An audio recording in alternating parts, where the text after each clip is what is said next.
First up is Julia Georgules, Boston-based head of research for the Americas at JLL.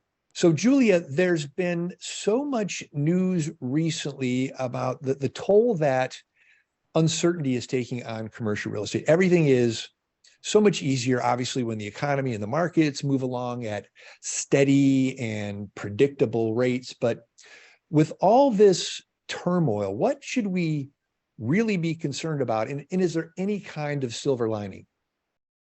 Michael, it's a great question.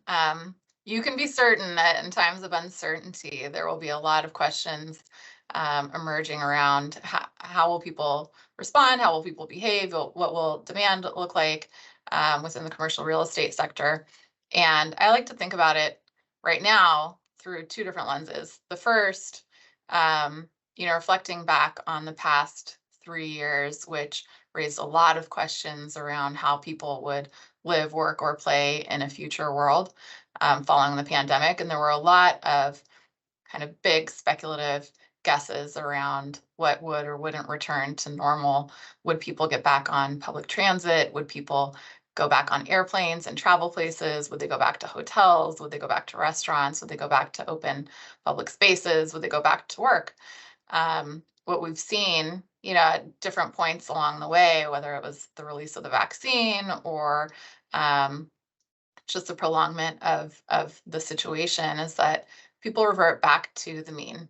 They go back to normal patterns and behaviors when there is a level of personal certainty or safety, when we're out of that crisis mode thinking. So we've seen people going back to all of their regular activities. The one that hasn't recovered as much as those other areas I mentioned certainly remains within the office sector. But even there, we've seen a steady uptick since Labor Day of people going back into offices. We've also seen employers mandate more of a structured schedule around going back into the office or just coming back in general. So we'll continue to see progress in those areas. I think, we'll continue to see some uncertainty from users of real estate, really trying to understand where is the economy heading. That's kind of universal right now, and it impacts that longer term thinking, right? When do you strike a deal, or what is it that we actually need, especially when you're going back and talking about return to office. So there's still some details that are being fine-tuned and strategies that are being developed, but the second lens that I like to think through is longer term. What do we know will remain true that impacts the commercial real estate sector? And I always lean on the fact that people will always need places to live. They will need places to work, or to come together and socialize, or to experience different social events or entertainment or personal activities. They'll need a place to acquire goods and different services, and that really kind of spans across the spectrum of commercial real estate. But the questions emerging over the past couple of years and really pre-pandemic were around location. Where will that happen? What type of real estate product does that kind of match? And what is it that we're really trying to serve in terms of the experience? And we have a lot of good thinking around that in terms of workplace design or location preferences. There's been a lot of movement toward the Sun Belt, those high quality of living and lower cost markets will remain attractive, but not to the detriment of those big dynamic cities that continue to attract people who are looking for urban lifestyles, arts, entertainment, lots of different people to interact with and meet.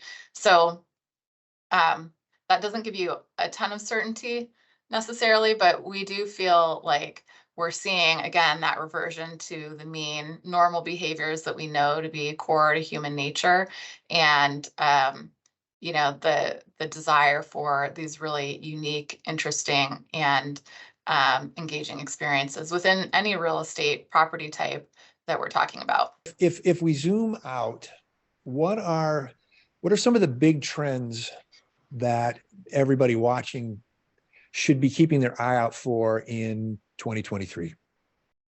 Yes. trends in 2023 to watch.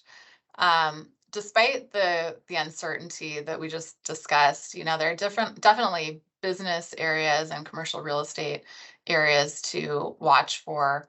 Um, we've seen in past cycles is that when there are times of uncertainty or there are structural shifts in the economy or the business landscape, it's usually when we see some creativity and innovation emerge. The past 10 years was a great example of that, really transitioning everybody over to that digital age of information sharing and on-demand mobile services and e-commerce and shifting everything over to the cloud. That created a lot of business growth, a lot of demand for real estate, predominantly within the office sector, but certainly as the shift toward e-commerce and the growth in that area um, accelerated, that's had an impact on the warehousing and distribution sectors as well. If I look ahead and think about some of those critical questions or challenges or opportunities that businesses are trying to solve for, a couple of areas come to mind. One, we've seen life sciences emerge over the past couple of years as a bright spot in terms of solving critical health challenges, meeting a need during a pandemic. Looking ahead long term, we don't see the world's desire for lower quality healthcare or access to therapeutics or shorter lifespans to change anytime soon. Um, the labor shortage has created some interesting questions around how do you remain productive with capacity constraints on the labor market. We'll continue to see innovations in that area, whether it's automating certain tasks, creating technologies like within warehousing and distribution centers to help the movement of goods, and probably many other areas of opportunity to integrate robotics and artificial intelligence into regular work processes. Um, and then the last area I'll mention, which has received a significant amount of kind of attention within the commercial real estate over the past couple of years, but is certainly a global challenge and one that's becoming much more critical in a shorter period of time for us to address, is sustainability and the race to net zero carbon, decarbonizing real estate, decarbonizing homes and the way that we live and work. That will create a lot more innovation, more businesses and different technologies to address that challenge and that need. So it's certainly an area that we're focused on as a company, but also just looking at in terms of a growth opportunity. And then, of course, there will be continued innovation within the technology sectors around cybersecurity, around cloud computing. Data centers will continue to be impacted positively from that growing demand. So those are some of the areas that I'm looking at. We focus heavily on where are companies and businesses and industries really thinking about innovating, and that generally leads to business formation and business growth, which of course benefits the commercial real estate sector over the long term.